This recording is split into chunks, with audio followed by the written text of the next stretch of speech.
Esteemed jurors, Benjamin Franklin once remarked, "It is better that 100 guilty men go free than that one innocent person shall suffer." This is important.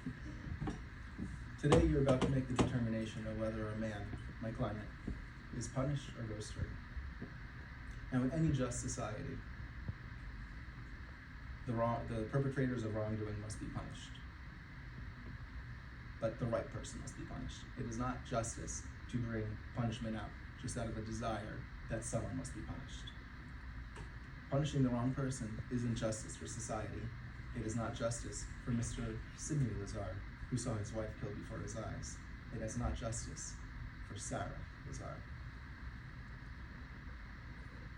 Convicting the wrong person is an injustice in and of itself, and we do not meet one injustice with another. The bedrock of our criminal justice system is proof beyond a reasonable doubt.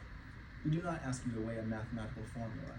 No, just to ask yourself, do I have doubts that this man committed this crime? And if I have doubts, are these doubts reasonable?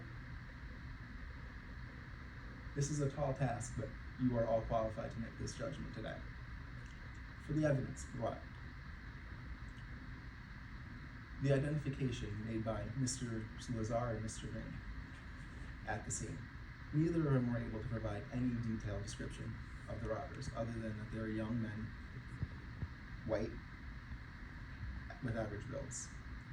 When Mr. Lazar did the identification out of the photo array, this was not convincing. All he said was, "Looks like the guys, but I'm not sure." Sure enough, when Investigator Riley called him up to come in, he said, "Oh, what was it what he said? Oh, come in.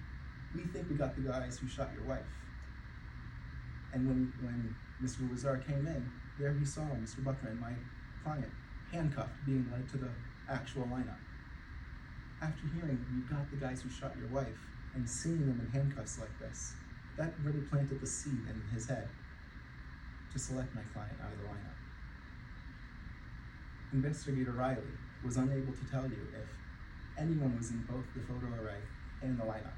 He said probably not. He did not take a photograph of the lineup, and he did not save the photographs of the lineup. This is sloppy work. Now I want to be clear. We are not alleging any misconduct, and I'm not attacking his character today, but this was sloppy, and these critical flaws in the procedure tainted any reliability of this evidence. Nor are we alleging that either Mr. Green or Mr. Lazar are lying. Why would Mr. Lazar lie?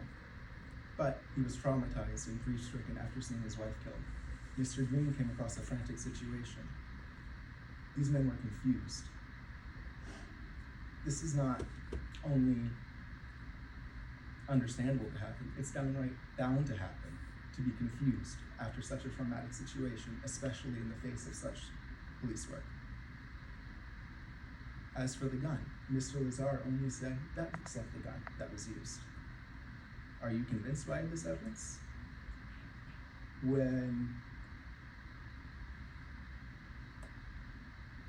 Whitney Barr testified that he saw my client at the chicken shop at the time of the shooting, miles away, are you convinced that his testimony was not truthful?